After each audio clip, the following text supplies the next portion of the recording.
One-shots are the equivalent to TikToks in the cinematography world. They're very fast to consume, and in every instance there is a unique experience.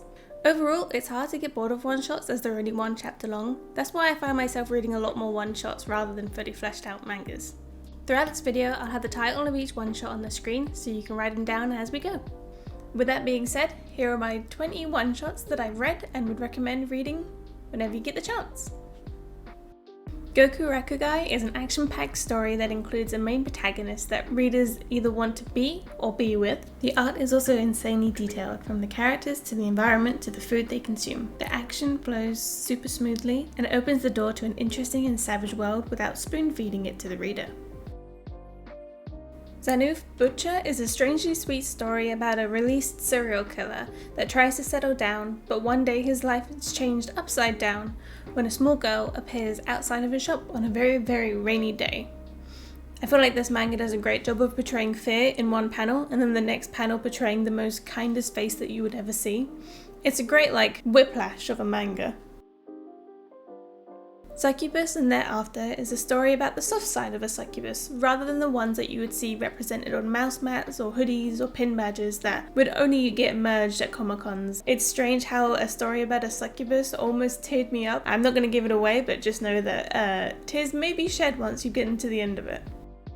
What would it be like if the dinosaurs of Jurassic Park were high school anime students? That's a great question. And that is exactly what Jurassic Academy is. I was pleasantly surprised by the amount of detail that went into the artwork, and the story was very easy to follow. I would recommend giving this one a read. It's not going to blow you away, but it is definitely a pleasant journey to be on. Number 5 is Kinniku Jorei. I may be butchering that name, but it's still one of my favourite one-shots from this list. A ghost-ridden kid who gets help from another ghost to exorcise his hitchhikers, but through the power of wrestling. Featuring moves like the Tombstone Piledriver, Octopus Hold, and Camel Clutch. This one-shot was also done by the same author who brought us Hunter's Guild Red Hood, which I talk about in my 5 manga recommendation video. An extra round of applause to the author of this manga because it has even more buff women. First Debonair and now Canon Lin. All these women are just perfection. I've even listed him as one of my favourite authors on AniList, just so I can see more buff women in the future when he releases more content. Ruri Dragon is a cute coming-of-age story about a half-human and half-dragon girl. Throughout this one-shot, Ruri learns the struggles of being half-dragon while attending ordinary high school. From reading about the abilities that she gains, like breathing fire and growing horns, I would low-key also like to be half-dragon and half-human. If you've read this one-shot and want to read more, there's also an ongoing version of this story, but it is currently on hiatus, at 6 chapters long. From the same author as Tarzan and Comic Girl comes 80s Video Trip. It asks the question, if you had the chance to view the relationship of your parents blossoming, would you want to watch it? I found it really cute, and similar to my review with Tarzan and Comic Girl, it has that watercolor 1980s manga style that really draws you in, and it almost feels like you're reading a flash from the past despite it being released in modern times. Count Over builds a fantastic world and a fantastic plot. It's a solid main character and solid side characters, and I found that once I finished the one shot I wanted more of the story. So it did the great job of giving you a teaser trailer of what this world could have been if it expanded into something more. Picopico is a TLDR, cool kids play video games too, especially when it comes to retro games. Whether it's the Sega Mega Drive or the N64, these games are for everyone, whether you're geeky or not too geeky. It does a mini deep dive into the Easter eggs left by game developers, which I'm always for, and it appears to be a reference to Metroid's hidden bathing suit ending if players beat the game within an hour. Niku wo Hagu is a very emotional coming-of-age acceptance story about a parent and a child. This manga shows the struggle the main protagonist goes through with their parents wanting them to be a specific way, but they know deep down inside that they want to be someone else. The author uses the act of butchery as a metaphor for how Chiaki wants to chop parts of themselves off so that they can be who they want to be. I feel like it's one of the best one-shots out of the To Strip the Flesh collections. From the iconic creator of Tokyo Ghoul and Trojan X comes This Gorilla Will Die in One Day. The manga literally does what it says on the tin, and I know it's technically not a one-shot according to AniList, but the manga is a total of 3 pages long, so I feel like it should at least be considered as a one-shot. And I can't show too many of the panels, otherwise I would spoil the entire story. So here are the pictures of his tweet, where you can go have a look at the one-shot for yourself.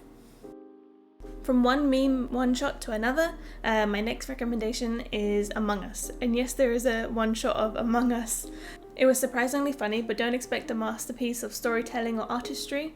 However, it did do a great job of summarizing the suspense and joy of lying that came with playing the game. I remember playing with friends and having them peek microphones just because they were so angry at the fact that they had been accused of being the murderer, and this one-shot really drew me back to those memories. Away from memes and back to reality in a sense, the next recommendation is Her Special Seat. It explores the topic of finding that special little place in the world where you can just be yourself, free of judgment and free of people. Similar to the Succubus one, this brings my interest of seeing myth and folklore humanoids in a casual environment just living their slice of life fantasy. Next up is Gal to Cube. This is one of those typical high school romance mangas, but I was personally more interested in the tutorialization of solving a Rubik's Cube because they really do a deep dive into the science and the math equations behind solving one. That, and I've never been able to solve one, so I was kind of jealous of the main character. Cross Epoch. If you like Dragon Ball and you like One Piece, then this is the perfect one-shot for you. Essentially, Toriyama and Oda have combined forces fusion style and made a non-canon short story with all the characters. I did find that there was a lot going on in some panels, but I didn't have to pay too much attention to the story or the art, as it was just a fun canon story within the two universes. As someone who is up to date on Dragon Ball and is currently on their journey of One Piece, I feel like it really encapsulates all the characters really well.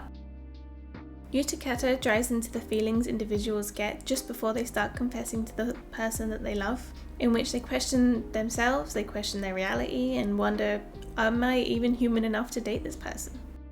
As one of the characters said, if I were to put these feelings into words, they would disappear like bubbles. I do love reading about these sort of feelings because it makes me feel all warm and fuzzy on the inside. If you're up for a warm and fuzzy one-shot, I would recommend reading this one. Brought to you by the same author and artist duo as Promised Neverland, Poppy's Wish is all about a toaster's wish to be put into a humanoid body and live a happy companionship life with her creator. You can definitely see the iconic Promised Neverland art style within this, but I would say the overall tone is a lot more upbeat compared to Promised Neverland. Kishibe no Yume is a supernatural horror manga that focuses around the art world. It's about an artist who finds himself drawing the same woman over and over and over again until one day an art fanatic helps him find that exact woman. I'm a sucker for manga that has representation of art while also having S-tier art itself. There are some panels in this manga that I just want to cut out and put on my wall because they're so breathtakingly beautiful. When I was reading this one shot, I just stopped and stared at this panel for a good few minutes just because of how breathtaking it was. It has similar supernatural and mystery horror tones as Junji Ito, while also having its own unique spin. Kintoki is a one-shot made by Akira Toriyama. It hits similar high-level story beats as the original Dragon Ball, but in a one-shot format with slightly different narratives and a slightly different characters. Overall, I would say this manga is pretty solid. Lawless Kid follows a group of 3 kids living in a world of poverty, a harsh reality set by high society. It really says a lot about society. Oh my god. This kind of story has been seen over and over again in different animes, mangas, one-shots, etc. This one seemed to capture me a lot more due to the brutal but real family love that the main character has for his little sister. This is the same author as Gokurakugai, a one-shot mentioned earlier in this video, and you can kind of see the similarities in the artwork with the striking images and the intense yet detailed environments. Those have been my 20 one-shots in 10 minutes. Here's a full list of the one-shots in case you've skipped right to the end or you missed a couple along the way. If you have any one-shot recommendations, feel free to pop them in the comments below, as well as your thoughts on any of the manga I've mentioned above. I've also included my avatar a lot more in this video, so I'd love to get your thoughts on what you think of her, whether I should include her more, include her a little bit less. Thanks again, and I'll see you in the next video.